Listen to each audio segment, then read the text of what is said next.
Era digital membuat semuanya semakin instan, semakin otomatis, semakin efisien. Tapi Honda berpikir bahwa ada yang hilang di dunia digitalisasi dan elektrifikasi ini, yaitu rasa. Dan mereka mengklaim produk terbaru mereka yang disebut sebagai Honda Super One akan bisa menjembatani antara dunia digital dan analog. Mereka mengklaim ini adalah mobil listrik yang dibangun dengan DNA Honda yang kental dan memiliki sejumlah teknologi yang membuat mobil ini fun to drive. Auto Driver sudah melakukan review ke mobil ini, Adit yang melakukannya, dan kebetulan saya diberikan kesempatan oleh Honda untuk melihat langsung mobil ini. Dan di video kali ini saya akan melihat apa saja yang membuat mobil ini berbeda dibandingkan kompetitornya, apa saja yang saya suka, apa saja yang saya kurang suka, karena mobil ini digias akan segera hadir. Inilah Honda Super One.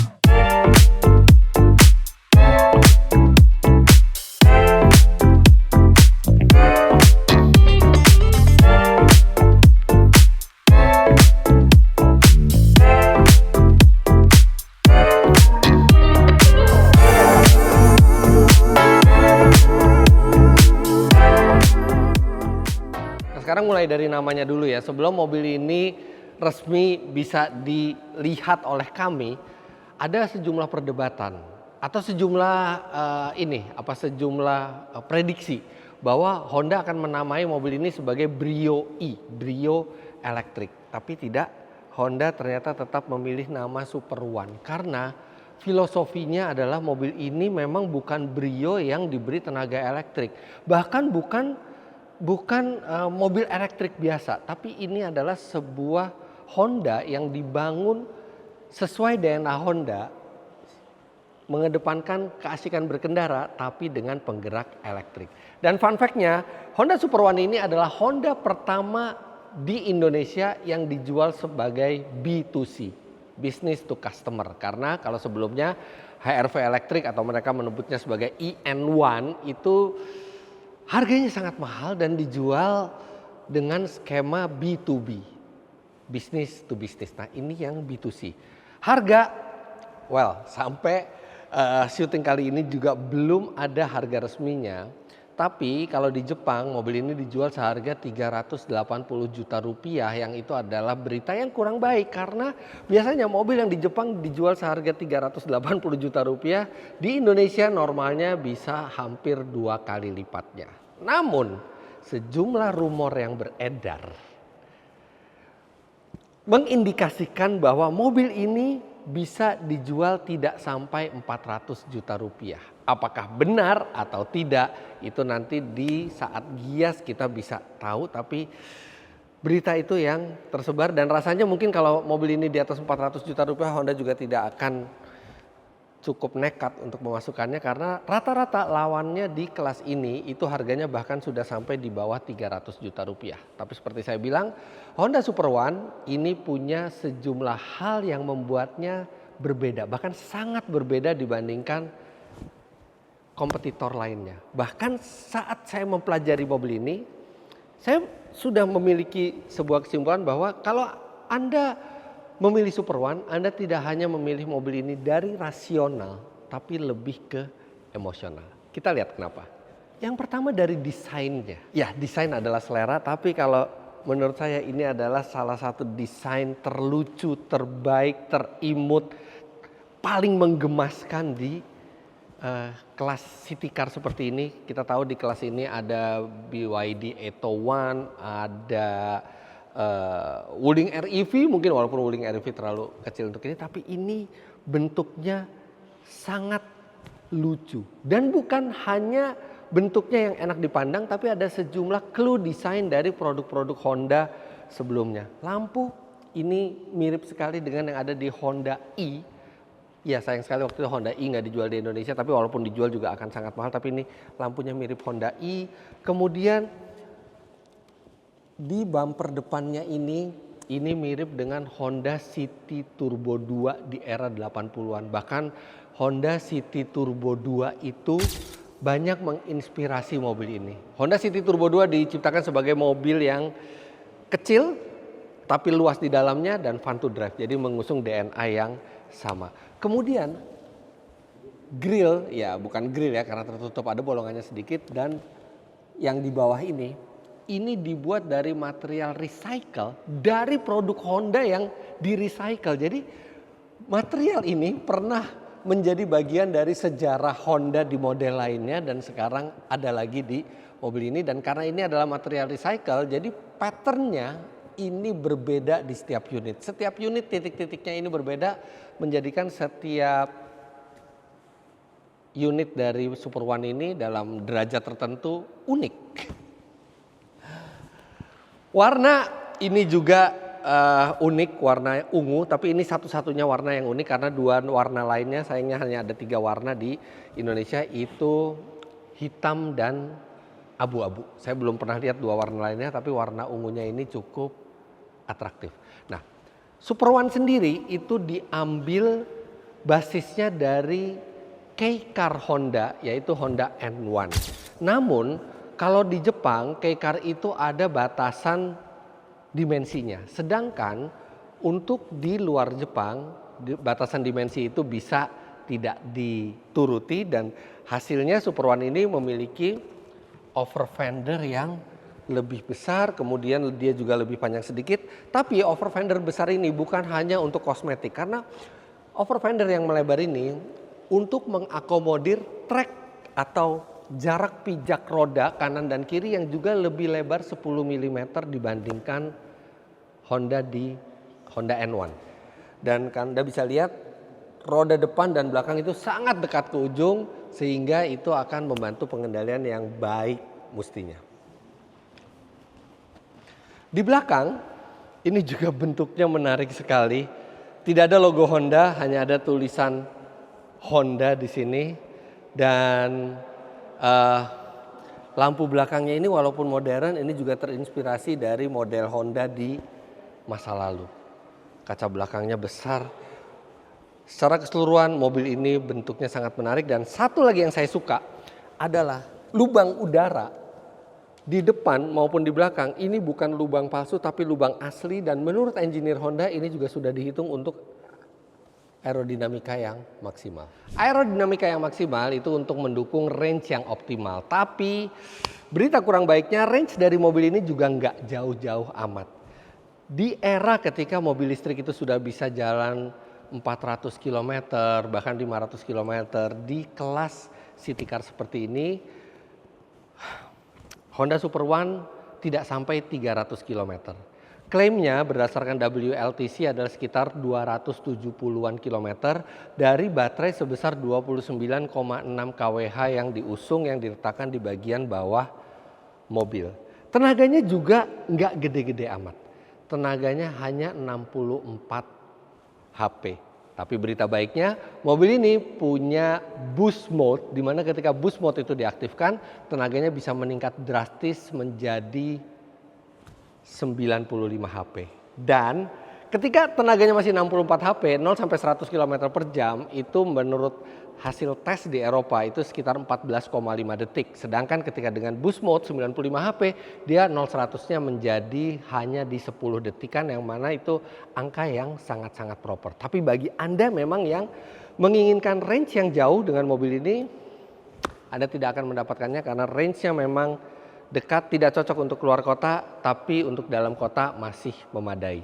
Nah, untuk ngecharge di sini juga ada pengechargean AC dan DC. Untuk AC bisa 6 kW, sayangnya untuk DC-nya juga tidak terlalu besar, hanya 50 kW. Untungnya baterainya nggak besar juga, jadi bisa ngecharge 20-80% dalam 30 menit. Artinya ada 60%, sekitar 150 km bisa menambah range dalam setengah jam. Tapi artinya dari tenaga yang dihasilkan, dari besarnya daya pengechargean yang tersedia, serta dari range-nya, mobil ini bukan yang paling istimewa di kelasnya.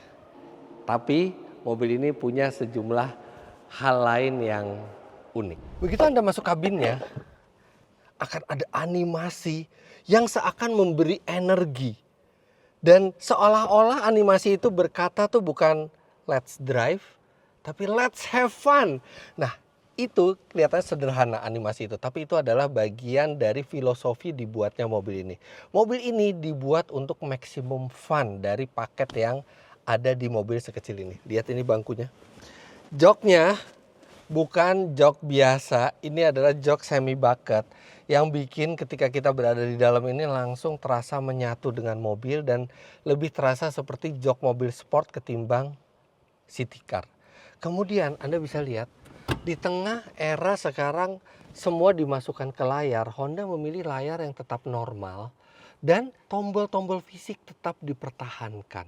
Ada untuk transmisi, ada untuk AC, ada untuk rem parkir, untuk spion, pengaturannya serta power window semua ini masih menggunakan tombol fisik. Karena Honda berpikir bahwa digital dan analog itu bisa berjalan berdampingan dan kehadiran analog di sini akan membuat mobil ini semakin mudah dikendarai, semakin intuitif dan semakin mengasihkan. Tapi belum itu saja triknya Honda. Kita nyalakan ya.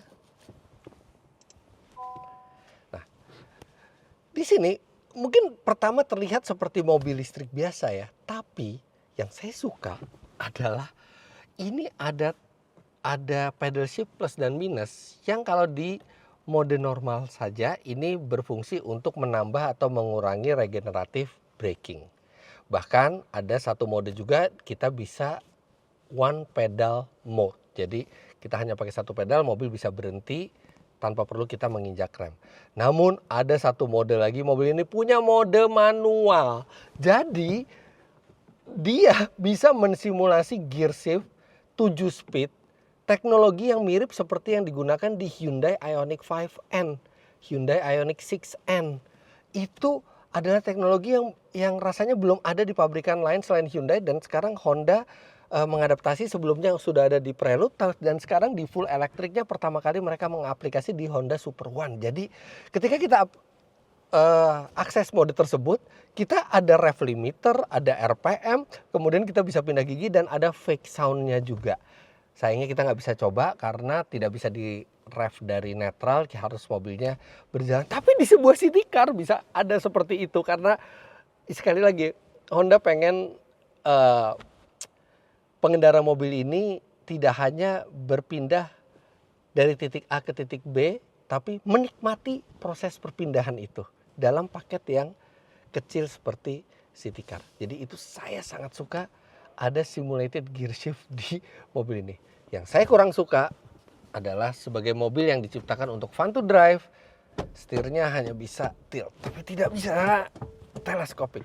Untungnya kalau buat tinggi badan saya 177 cm, ini lumayan pas. Tapi kayaknya ini ideal untuk orang postur 165 sampai 170.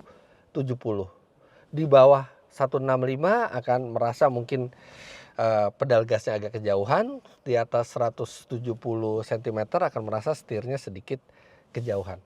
Sebenarnya itu bisa diatasi kalau misalnya ada teleskopik. Sayangnya di mobil ini belum ada teleskopik. Tapi kursi yang saya suka ini bisa diatur tinggi rendahnya dan ini cukup banyak bisa mainnya. Dan yang saya suka juga adalah lingkar setirnya yang pas besarnya, baik diameternya maupun genggamannya ini pas, tidak terlalu besar, jadi membuat kita itu ngerasa menyatu dengan mobil secara mudah. Kemudian dia juga hanya 2 spoke dan dia dibuat dari material yang cukup terasa mahal. Tapi yang tidak terasa mahal di mobil ini adalah material dashboardnya. Jadi ini memang tidak terlihat mahal dan juga bahannya juga agak keras. Dan di sini ada lampu ambient light. Untungnya ini juga membuat mobil terlihat lebih berkelas. Nah ini seperti ini, dia nyala juga di bawah bisa. Nah kemudian satu yang mengagumkan juga adalah mobil ini punya audio premium dari Bose. Bahkan ini enggak setengah-setengah. Kalau kita bisa lihat ke belakang, ke bagasinya,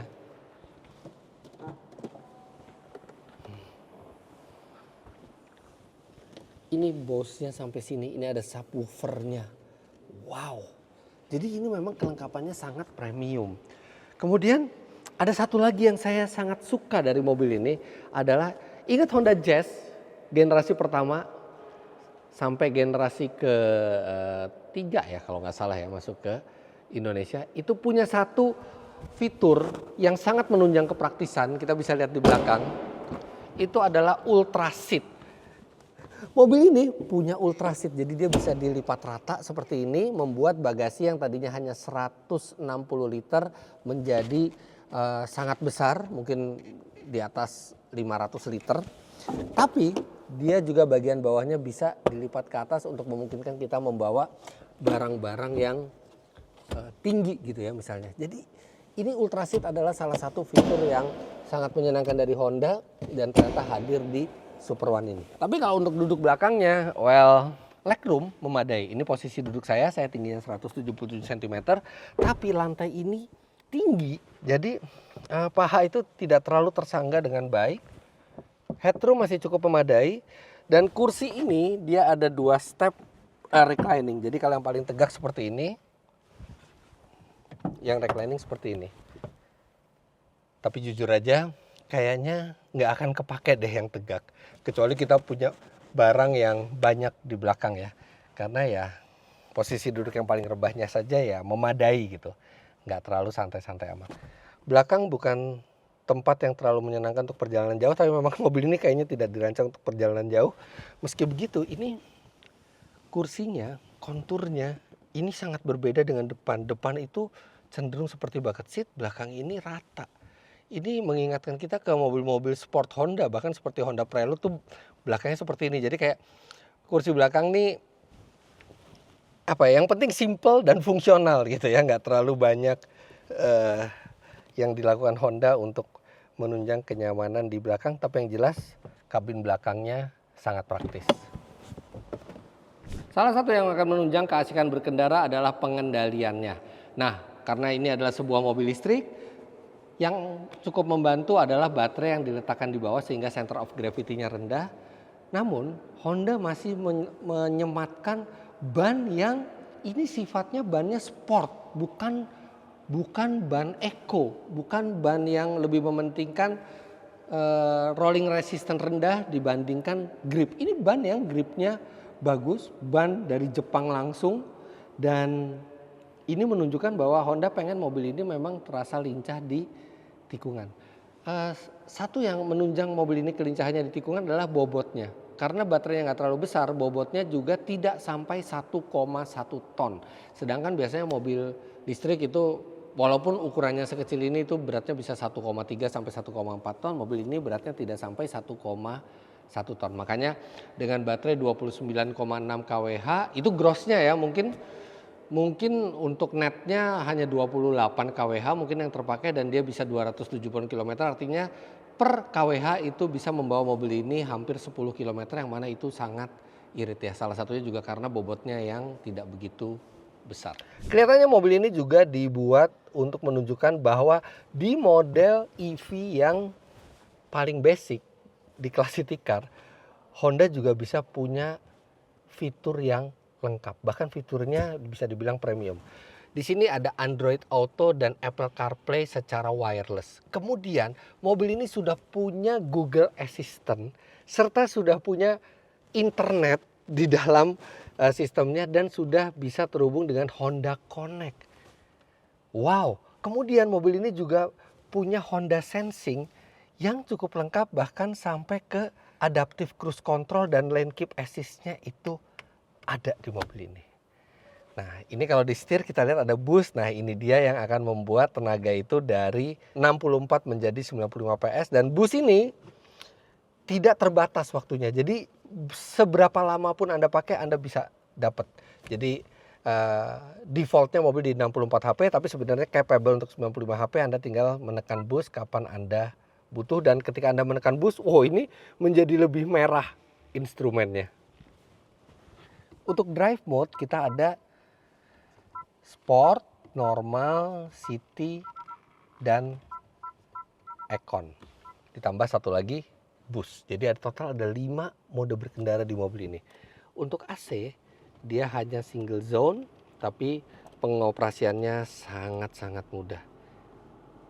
Nggak seharusnya memang AC itu masuk ke layar, seharusnya AC itu tetap seperti ini. Jadi gampang, dia juga sudah dilengkapi dengan rem parkir otomatis, kemudian juga auto hold, dan kunci juga sudah smart keyless, serta dia juga dilengkapi dengan walk away lock. Jadi kalau kita menjauh dari mobil, dia bisa mengunci secara otomatis. Dan ada satu lagi yang saya lupa perlihatkan ke Anda. Ini juga satu yang saya suka, adalah bagaimana engineer Honda benar-benar memikirkan setiap detailnya.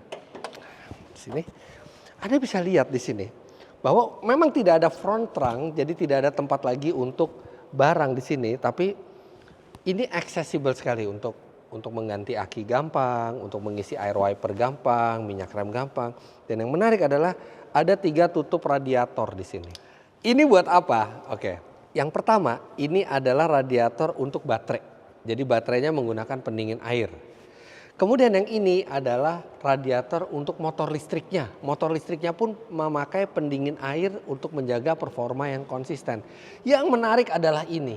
Ini baru pertama kali saya lihat, ini adalah radiator untuk mendinginkan sistem AC-nya. Jadi untuk menjaga kestabilan AC-nya digunakan pendingin tambahan dari air, kondensornya, supaya AC itu tetap bisa memberikan performa pendinginan yang optimal dan konsisten.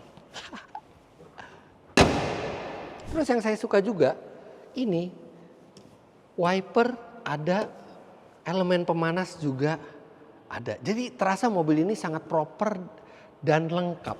Tidak ada yang disunat sedikit pun dari mobil ini. Benar-benar spek paling tinggi yang dimasukkan ke Indonesia seperti yang ada di Jepang. Ketika Anda memilih mobil ini, maka jelas Anda melibatkan emosi dalam pemilihannya. Karena Honda tidak main-main dalam menambah unsur fun to drive-nya. Bahkan mereka bilang fun to drive-nya bukan dalam bentuk fitur yang ditambahkan, tapi fun to drive itu adalah menjadi dasar awal perancangan mobil ini. Mobilnya harus fun to drive dulu, mobilnya harus Honda dulu, baru penggeraknya elektrik. Bukan mobil elektrik yang ditambahi sejumlah fitur supaya lebih asik dikendarai. Dan kalau saya belum pernah coba langsung mobil ini, tapi kalau saya lihat dari review-review yang sudah ada di Eropa, mereka memang terkesan dengan rasa berkendaranya, keasikan berkendaranya yang berbeda dengan mobil-mobil sekelasnya. Tapi itu saya baru bisa tahu ketika nanti sudah meminjam mobil ini. Bahkan sebenarnya saya ada ketertarikan untuk meminang mobil ini, tapi masalahnya di rumah saya juga sudah ada 2 mobil elektrik yang mungil. Apa perlu saya jual untuk ini? Nah, jawabannya tergantung dari harganya. Karena mobil ini akan menjadi masuk akal kalau harganya masuk akal. Tapi kalau kita lihat di Jepang sudah 380 juta rupiah, memang agak terlalu naif kalau mengharapkan mobil ini bisa di bawah 400 juta rupiah. Tapi mobil ini kalau misalnya harganya sudah di atas 400, apalagi mungkin di atas 500, maka ini bisa tergolong mahalnya seperti kelas yang di atasnya. Walaupun ada satu lagi nih, ternyata mobil ini juga tidak dijual secara massal karena kuotanya terbatas. Ini mobil belum rakitan di Indonesia, ini masih CBU Jepang. Dan sekarang Honda Indonesia masih bertarung untuk bisa mendapatkan kuota yang banyak, tapi mereka bilang ke kami bahwa kemungkinan besar kuotanya tidak akan jauh-jauh dari Prelude. Kalau Prelude itu sekitar 100 unit per tahun. Artinya mobil ini juga akan menjadi mobil yang akan jarang kita lihat di jalan, akan lebih eksklusif karena tidak bisa mendapatkan kuota yang diharapkan. Dan ya, itu nanti kita tunggu semua pada saat digias ketika mobil ini meluncur. Dan moga-moga di sana diperkenalkan harganya, dan semoga saja harganya masuk akal. Karena kalau harganya masuk akal, ini adalah jelas city car berpenggerak elektrik yang paling menggoda saat ini. Bukan dari range-nya, bukan dari tenaganya, tapi dari rasa berkendaranya yang diklaim sebagai Honda adalah DNA dari mobil ini. Jadi kita tunggu aja nanti gimana menurut Anda. Kira-kira layak dipinang apa enggak mobil ini? Silahkan komentar di bawah. Jangan lupa Anda klik like bila menyukai video ini, subscribe ke channel Fitra Eri jika Anda belum. Lihat juga review dari mobil ini oleh Adit di channel Auto Driver. Follow Instagram saya di sini. Terima kasih banyak Anda sudah menyaksikan. Sampai jumpa di video selanjutnya. Bye-bye.